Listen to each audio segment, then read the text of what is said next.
Hello guys, you are welcome to my channel English सिखाने वाला। मैं राम सैनी आज आपके लिए लेके आऊं इंग्लिश का paragraph my grand mother. Guys, इस इंग्लिश के पैराग्राफ का एक एक वर्ड का हम हिंदी में अर्थ करेंगे और साथ में मैं आपको इसके उच्चारण को भी समझाऊंगा।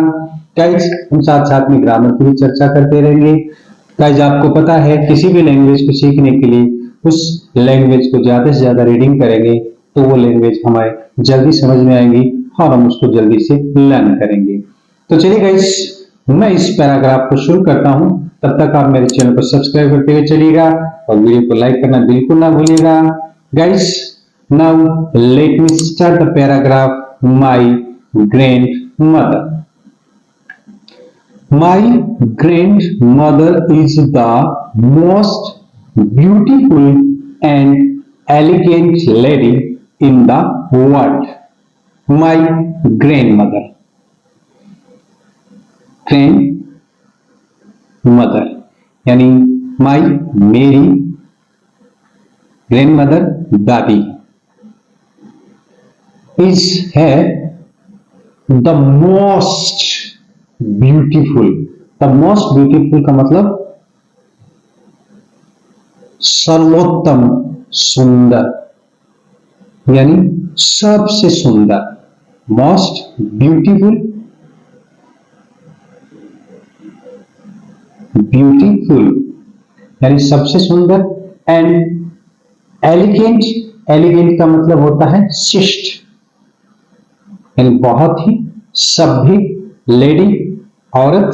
इन द वर्ल्ड, इनका मतलब में द वर्ल्ड, वर्ल्ड का मतलब होता है संसार, यानी ये संसार।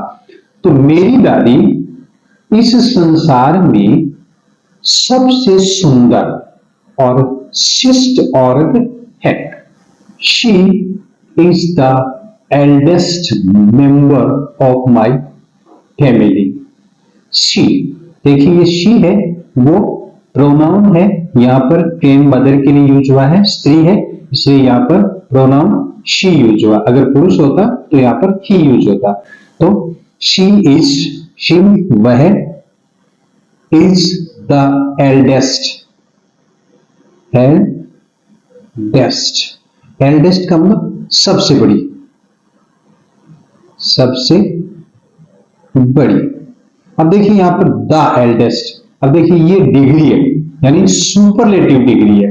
देखिए ऊपर भी द मोस्ट ब्यूटीफुल, यहां पर भी सुपरलेटिव डिग्री है और सुपरलेटिव डिग्री से पहले द का यूज होता है। एल्डेस्ट, मोस्ट ब्यूटीफुल, तो the eldest, the most beautiful. Member, member, member का मतलब होता है सदस्य, सदस्य। ऑफ माई, ऑफ का मतलब की, माई मेरी, फैमिली परिवार। तो she is the eldest member of my family, कि वह मेरे परिवार की सबसे बड़ी सदस्य है। वी आर, हम, यानी सभी फैमिली मेंबर्स, वी आर हम हैं a family of 10 members, 10 10 members, सदस्यों, कि हम 10 सदस्यों का एक परिवार, परिवार है, कि हम जो सभी हैं वो 10 सदस्यों का एक परिवार है। बट, लेकिन, शी कामली, शी कामली, यहां पर देखिए एल का, एल है वो यहां पर साइलेंट रहता है, तो कामली हैंडल्स, हैंडल्स का मतलब संचालन करती है, संचालन करती है। कामली शांति से, शांत भाव से, शांत भाव से। एवरीवन यानी हर एक को, हर एक को, हर एक को। एंड और टेक्स केयर, टेक्स केयर का मतलब होता है देखभाल करती है। ऑफ एवरीवन यानी प्रत्येक का, विद, विद माने के साथ, लॉट्स ऑफ लव, लॉट्स का मतलब बहुत सारा, बहुत सारा, लव प्रेम। अब देखिए पूरे सेंटेंस का हिंदी में करते हैं। बट, बट का मतलब होता है लेकिन, बट शी कामली, देखिए उसका उच्चारण एस एच ई का होता है शी, शी यानी वह, कि लेकिन वह कामली यानी शांत भाव से, हैंडल्स संचालन करती है, एवरीवन प्रत्येक का, एंड टेक्स केयर और देखभाल करती है ऑफ एवरीवन यानी प्रत्येक की, विद लॉट्स ऑफ लव यानी बहुत ही प्रेम से, लेकिन वह बहुत ही प्रेम के साथ प्रत्येक की देखभाल करती है और शांत भाव से प्रत्येक का संचालन करती है, यानी पूरे परिवार के सदस्यों के साथ उसका अच्छा व्यवहार है और अच्छे से उन सबकी देखभाल करती है। She is perfect at her work and never finds an excuse for not doing her work. She यानी ग्रैंडमदर इज है परफेक्ट, परफेक्ट का मतलब होता है परिपूर्ण, यानी परफेक्ट। यहां पर देखिए आर किसी वर्ड के बीच में आता है, आर अकेला, यानी आर के बाद में कोई वोवल्स नहीं आता है, ए ई आई ओ यू में से कोई भी वर्ड नहीं है, लेटर नहीं आता है, तो वहां आर साइलेंट रहता है, तो वहां पर आर साइलेंट रहता है। देखो शी वह, इज है परफेक्ट, अब देखिए इसका परफेक्ट होता है, शी इज परफेक्ट यानी परिपूर्ण है, एट हर वर्क यानी अपने काम में, एंड नेवर, और नेवर का मतलब होता है नेवर कभी नहीं, फाइंड्स यानी खोजती है, खोजती है, एन एक्सक्यूज बहाना, बहाना बनाना, एन एक्सक्यूज फॉर के लिए, नोट नहीं, डूइंग करना, हर वर्क अपना कार्य, हर अपना वर्क कार्य या काम। तो देखो शी इज परफेक्ट, वह परिपूर्ण है, किसमें, एट हर वर्क अपने काम में परिपूर्ण है, एंड नेवर और कभी नहीं, फाइंड्स खोजती है। देखिए यहां पर फाइंड के साथ एस लगा है, यानी यहां पर सिंपल प्रेजेंट टेंस का यूज हुआ है, और सिंपल प्रेजेंट टेंस में सिंगुलर सब्जेक्ट यानी ही शी इट के साथ वर्ब होती है, उस वर्ब में एस या ईएस का ऐड होता है यानी जुड़ती है, तो यहां पर एस जुड़ा है, तो शी इज फाइंड्स यानी फाइंड्स खोजती है, नेवर फाइंड्स यानी कभी नहीं खोजती है, एंड एक्सक्यूज कोई भी बहाना यानी कभी भी कोई बहाना नहीं बनाती है, for not doing her work अपना काम करने के लिए, कि वह अपना काम करने के लिए कोई बहाना नहीं बनाती है और अपने काम में परिपूर्ण है। She is 70 years old, she वह, इज है 70 years कि वह 70 years old 70 वर्ष की है, नाउ और अब, शी रिमेम्बर्स यानी अब वो 70 वर्ष की है अभी वर्तमान में, और बट रिमेम्बर्स, रिमेम्बर्स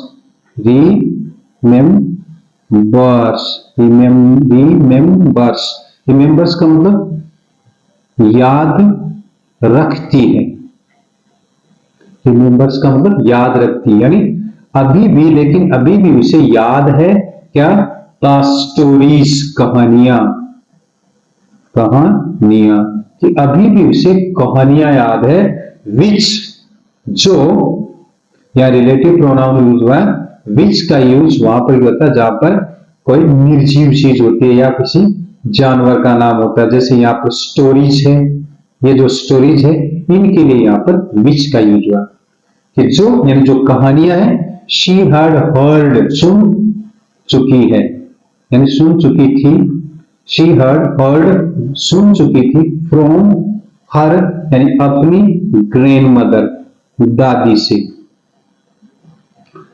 तो इसको हिंदी में करते हैं कि लेकिन रिमेंबर्स याद रखती है द स्टोरीज कहानियां, कि अभी भी उसे वो कहानियां याद है जो शी हैड हर्ड जो सुन चुकी थी फ्रॉम हर ग्रैंड मदर, जो अपनी दादी से, यानी मेरी दादी ने जो अपनी दादी से कहानियां सुनी थी वो अभी भी उसे याद है। She never fails to narrate the same stories to me every night.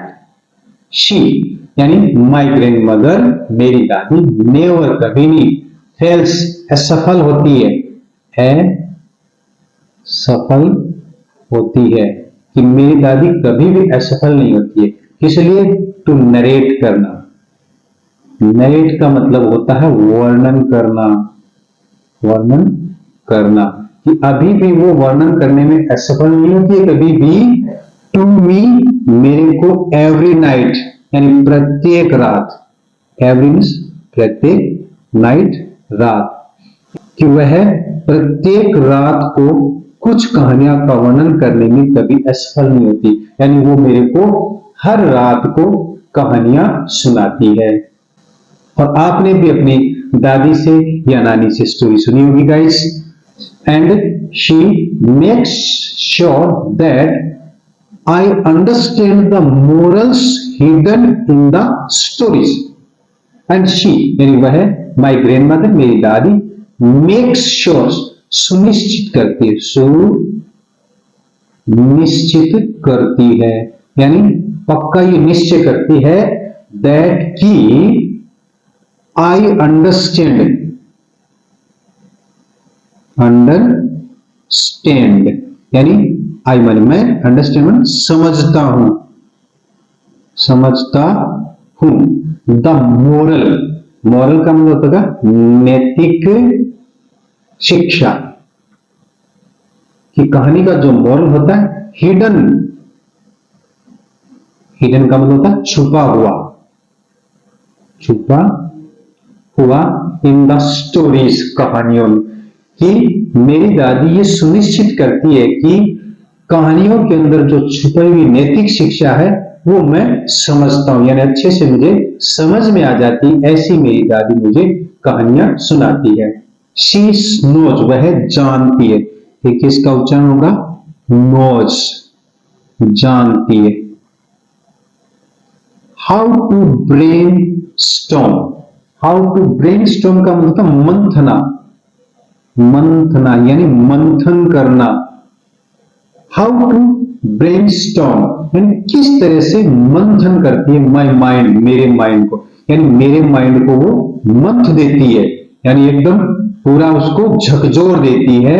She knows how to brainstorm my mind, वह जानती है कि मेरे दिमाग को कैसे मथा जाए, कैसे झकझोर किया जाए। व्हेन जब, माइंड दिमाग, व्हेन जब I am not in the mood to study, कि जब मैं नहीं होता हूं इन द में, मूड यानी मेरा जो मन, मूड का मतलब होता मन होना, टू स्टडी पढ़ाई के अंदर, कि जब मेरा पढ़ाई के अंदर मूड नहीं होता है, मेरा मन नहीं होता है, तो मेरी दादी मुझे ये सारा समझाने में, मेरे दिमाग को या मुझे समझाने में अच्छी तरह से जानती है, यानी मुझे वो मंथना जानती है, मुझे वो समझाना जानती है। If I am successful in my life today, कि इफ का मतलब होता है यदि। देखिए इफ यदि सेंटेंस में, यदि सेंटेंस के प्रारंभ में इफ का यूज होता है तो इसका मतलब वो सेंटेंस कंडीशनल होता है, यानी उसमें कोई ना कोई कंडीशन या शर्त रखी जाती है। तो देखिए इफ यदि आई एम सक्सेसफुल, सक्सेसफुल का मतलब सफल, कि यदि मैं सफल हूं इन माई लाइफ, माई मेरी लाइफ जिंदगी में, टुडे आज, कि यदि आज मैं अपनी जिंदगी में सफल हूं, then most of the credit goes to her. तो देन का मतलब तो या तब, most of credit, most of का मतलब अधिकतर, अधिकतर, क्रेडिट, क्रेडिट का मतलब होता है श्रेय, श्रेय, गोज जाता है, टू हर उसको, टू हर का मतलब उसको, कि if I am successful in my life today, यदि आज मैं मेरी जिंदगी में सफल हूं तो देन तो मोस्ट ऑफ क्रेडिट यानी जो ज्यादातर जो अधिकतर श्रेय है गोज टू हर यानी मेरी दादी को जाता है, उसको जाता है।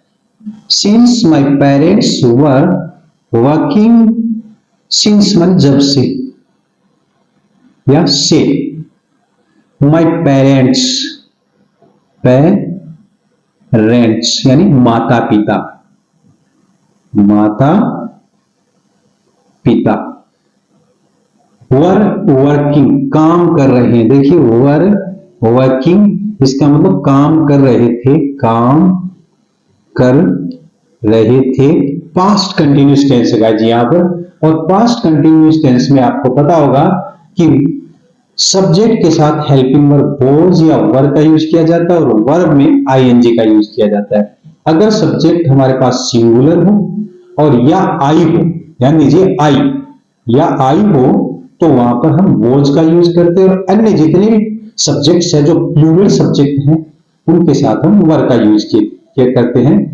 तो देखिए पेरेंट्स है वो प्लूरल है, माता पिता, वर वर्किंग काम कर रहे थे, यानी जब से मेरे माता पिता काम कर रहे थे। She was the one who took the best care of me, she was the one यानी वह, शी का मतलब वह, द वन वह है, वह थी, सॉरी वॉज थी, the one took the best care यानी अच्छी तरह से केयर ख्याल रखा, ख्याल रखा यानी देखभाल की ऑफ मी मेरी। तो शी वॉज द वन यानी वही है जो, she was the one who यानी वही है जो took care the best care of my of me, जिसने मेरी बहुत अच्छे से देखभाल की जब मेरे माता पिता काम के लिए बाहर रहते थे। इवन दो यद्यपि she is not a professional teacher, professional, professional, professional का मतलब व्यवसायिक, व्यवसायिक का मतलब होता है यानी व्यापारिक कह सकते हो आप इसे, व्यवसाय करने वाले।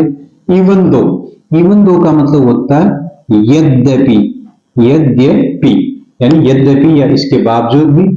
शी इज नॉट, यद्यपि यानी फिर भी, दूसरा सेंस कर सकते हैं इसका, फिर भी। She is not a professional teacher, teacher अध्यापक, अध्यापक कि यद्यपि या फिर भी वह एक व्यावसायिक अध्यापक नहीं है। She used to teach me maths and science, used to इसका मतलब किया करती थी, किया करती थी का यूज्ड टू का वहां पर यूज किया जाता है, जैसे मैं पहले पढ़ा करता था तो आई यूज्ड टू स्टडी, या मैं पहले पढ़ाया करता था तो आई यूज्ड टू टीच, यानी जहां काम किया करता था वहां पर यूज्ड का यूज किया जाता है। तो शी यूज्ड टू टीच, वह पढ़ाया करती थी, टू टीच पढ़ाया करती, शी यूज्ड टू टीच वह पढ़ाया करती थी, मी मुझे, मैथ गणित, एंड और साइंस विज्ञान, यानी वह मुझे गणित और विज्ञान पढ़ाया करती थी। एंड आफ्टर दैट इसके बाद, आफ्टर दैट इसके बाद यानी पढ़ाई के बाद। आई नेवर फॉरगॉट, फॉरगेट की सेकंड फॉर्म है फॉरगॉट यानी भूलना, द फॉर्मूला यानी सूत्र, शी टॉट मी पढ़ाया, मी मुझे, टॉट फॉर्मूला। तो आई नेवर फॉरगेट यानी मैं कभी नहीं भूला, द फॉर्मूला यानी सूत्र को, शी टॉट मी जो मुझे उसने पढ़ाया, यानी जो मुझे उसने पढ़ाया उस सूत्रों को मैं कभी नहीं भूला। इवन टुडे आज भी, टुडे आज, तो इसका पूरे का अर्थ होगा आज भी, she takes care of my father like a small child. She यानी वह, माई ग्रैंड मदर यानी दादी, टेक्स केयर, टेक्स केयर का मतलब होता है देख भाल करती है, वही सिंपल प्रेजेंट टेंस का यूज हुआ यहाँ पर, शी सिंगुलर है इसलिए यहाँ पर एस का यूज हुआ वर्ब के साथ। शी टेक्स केयर यानी वो देखभाल करती, ऑफ माई फादर मेरे पिता की, मेरे पिता की, कि वह मेरे पिता की देखभाल करती है आज भी, यानी आज भी वह मेरे पिता की देखभाल करती है, लाइक जैसे अ स्मॉल चाइल्ड, एक छोटे बच्चे, लाइक मन जैसे या की तरह है, कि she takes care of my father like a small child, कि छोटे बच्चे की तरह मेरे पिताजी की आज भी वह देखभाल करती, यानी मेरी दादी है वो मेरे पिता की आज भी एक छोटे बच्चे के समान देखभाल करती है। My behaviour and mannerism are appreciated only because of her. My behaviour, behaviour का मतलब व्यवहार, व्यवहार, और मैनरिज्म, मैनरिज्म का मतलब होता है ढंग, ढंग यानी तरीका, आर एप्रिसिएटेड,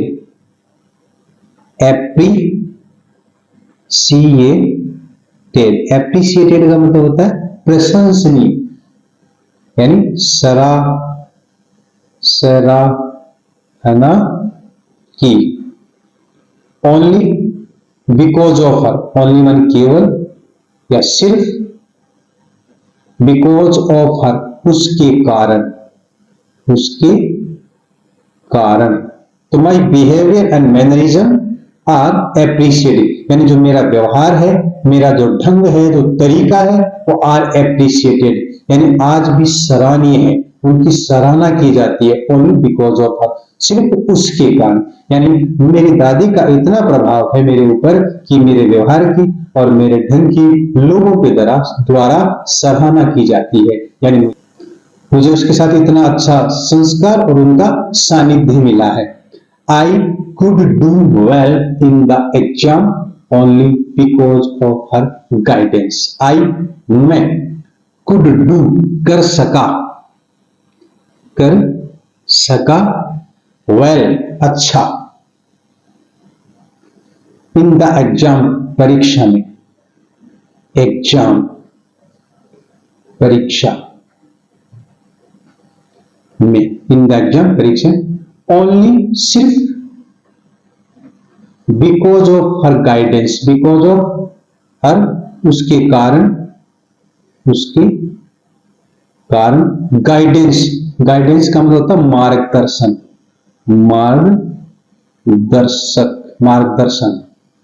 मार्गदर्शन।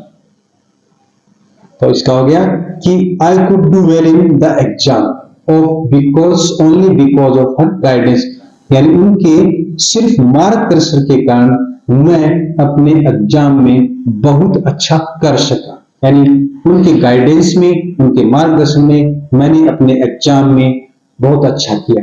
तो इस तरह से गाइस ये पैराग्राफ माई ग्रैंड मदर यानी ग्रेनी, शॉर्ट में से ग्रेनी भी कहते दादी को, तो ये पैराग्राफ यही समाप्त होता है।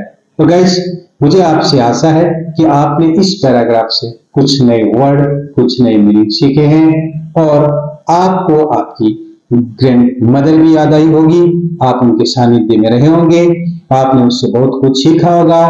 तो प्लीज गाइज, आपने अपनी ग्रैंड मदर से क्या सीखा, ग्रैंड पेरेंट्स से क्या सीखा, प्लीज मुझे कमेंट करके बताइएगा। और गाइज आज इतना ही, मिलते हैं नेक्स्ट पैराग्राफ में एक नए वीडियो के साथ। जय हिंद, जय भारत।